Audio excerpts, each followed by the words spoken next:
And now, Buglers, for the first time ever, it's time for the annual Bugle Christmas story. This story is entitled, Worst Christmas Ever.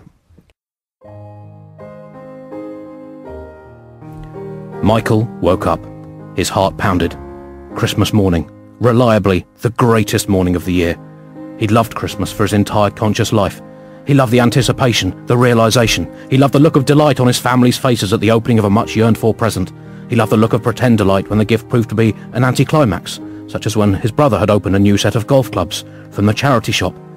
Well, you could learn to play left-handed, consoled their mother, as Michael giggled to himself, whilst Ian smashed a vase on his backswing with Michael's old golf clubs. He loved the awkwardness of the feigned gratitude when a present was not so much a token of love as a logistical inconvenience, like when he'd given his mother a tank full of stick insects. "They're really good ones, Mum," he had gushed. "They should breed like Billy-O." "Thank you, darling, how very thoughtful of you," she forced. "She doesn't know how right she is," self-congratulated Michael. But most of all, he loved opening his own presents. He loved the tingle in his fingers as he picked slowly at the weakest point in a tightly wrapped gift's defences, the flick of adrenaline in his gullet, as the big present proved to be exactly what he'd asked for, as it always was, every year, from his lovingly, if self-interestedly, indulgent parents. They wanted no repeat of the unrequested skateboard incident. Michael kept a file containing all of his previous Christmas lists, each successful and failed request marked in appropriate coloured ink, a catalogue of acquisitive progress, of moments of joy, acceptance, or barely concealed disappointment flowing into visible facial resentment, a journal of his lifetime's desires. "Thank the Lord that Jesus was born on the cross, so we might all bag some swag for his sins," Michael used to think to himself as he hovered over a bulging stocking. Jesus, he could take or leave. On occasion, he was of conversational use, but to Michael, Jesus Christ's greatest legacy to humanity was Christmas, the glorious festival of generosity and selfishness, the essence of living, boiled down into a frenzy of torn paper and momentary exultations. Michael looked at his clock. 5:32 a.m. Justifiable getting-up time. He sprang out of bed in a febrile splurge of date-specific excitement. He raced across the room in the faint light of his bedside spaceman lamp, a relic of 3 years ago almost to the minute, to his stocking by the fireplace. Full. Pleasingly full, he thought. Arguably challenging for his top 5 fullest stockings. "Looks like a good year," he said out loud to himself, high-fiving his hand with his head. "Get in." Michael had long since known that Father Christmas was a fiction or at best a rampantly deceitful self-publicist. But that mattered not to him now. The raw primeval joy of the Christmas stocking needed no mythical adornment for him. Michael could contain himself no longer. This had to be shared. He switched the main light on. "Come on, it's definitely up time!" he yelped with a half-squeal, his voice escaping its usually well-moderated confines. "Get up, get up!"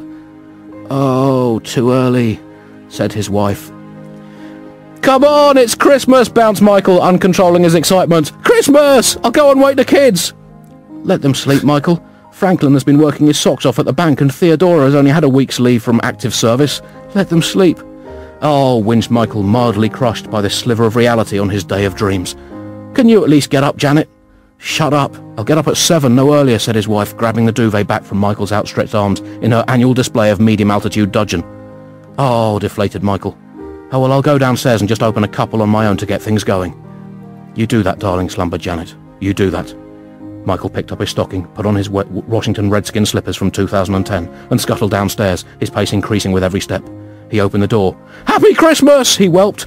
Roger sprang up from the sofa, panting, looking agitated. "Oh, sorry, boy, have you been in here all night?"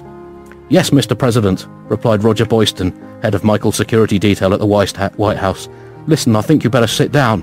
"Yippee," thought Michael, "this sounds good. They must have got me a special present for my first Christmas as president, maybe a remote-controlled model of Air Force One. That would be awesome. Great garden for it, too." The door opened. In marched Defense Secretary Stanton, Secretary of State Poltenberg, and the Joint Chiefs of the U.S. military. "Happy Christmas, folks," beamed the president. "Did you bring your stockings? Mine's enormous."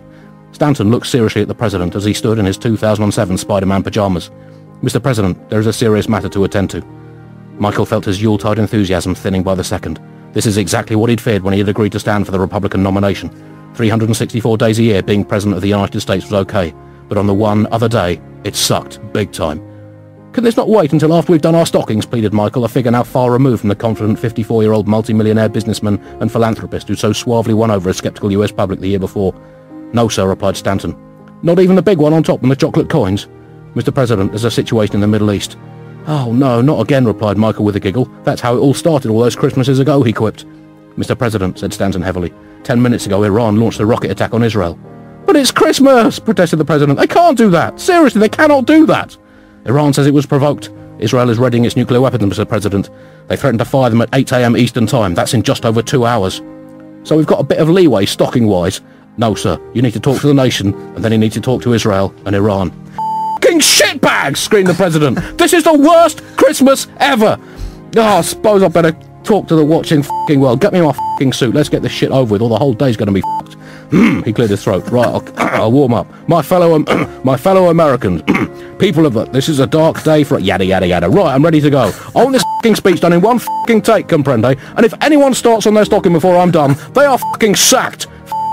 Of all the days of the shitting year, let's go and get the Israel and Iranian dudes on the phone. I'm going to bang some f***ing heads together. Michael gave his speech. He spent the whole day in talks. The crisis was averted. A tentative truce was agreed. The world applauded Michael for his firm but even-handed diplomacy. But for Michael, it would remain for all time the worst Christmas ever. Well, Andy, the end.